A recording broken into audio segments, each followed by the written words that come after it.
क्रियाकलाप में हमने देखा कि बीकर में पानी का स्तर थोड़ा ऊपर उठ गया। इसे समझने के लिए पहले हमें यह समझना होगा कि वायु क्या होती है। तो वायु गैसों का मिश्रण होती है ना।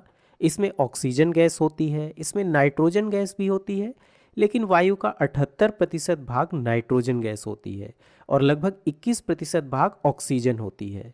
हम यह भी जानते हैं कि किसी भी चीज़ को जलने के लिए ऑक्सीजन की आवश्यकता होती है। तो चूंकि जलने के लिए यानी दहन के लिए ऑक्सीजन की आवश्यकता होती है, इसलिए यहाँ जब जलते हुए कपूर को बीकर से ढक दिया तो जलते हुए कपूर ने बीकर के भीतर मौजूद पानी की सतह और बीकर की शीर्ष सतह के बीच की सारी ऑक्सीजन का उपयोग कर लिया।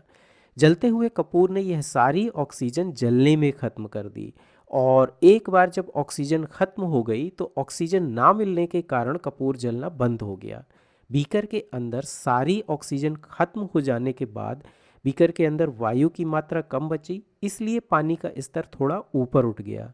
चूँकि बीकर के अंदर ऑक्सीजन का उपयोग कपूर को जलाने में हो गया, इसलिए इससे उत्पन्न खाली स्थान को भरने के लिए पानी का स्तर ऊपर उठ गया। लेकिन यदि हम करीब से देखें तो पानी के स्तर में केवल मामूली ही वृद्धि हुई।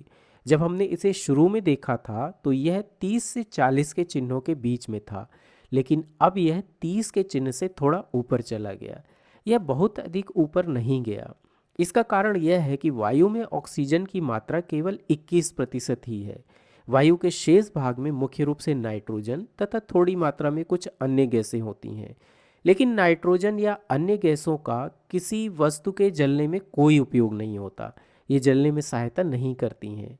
जलने के लिए केवल ऑक्सीजन की आवश्यकता होती है।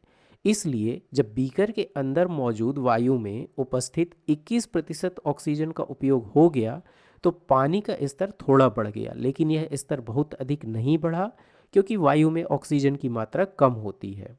तो इस प्रकार इस क्रियाकलाप से हमें पता चलता है कि जलने के लिए यानी दहन के लिए ऑक्सीजन की आवश्यकता होती है और वायु वास्तव में गैसों का मिश्रण है। वायु में ऑक्सीजन मौजूद होती है, वायु में नाइट्रोजन भी मौजूद होती है, लेकिन वायु में नाइट्रोजन की तुलना में ऑक्सीजन की मात्रा बहुत कम होती है।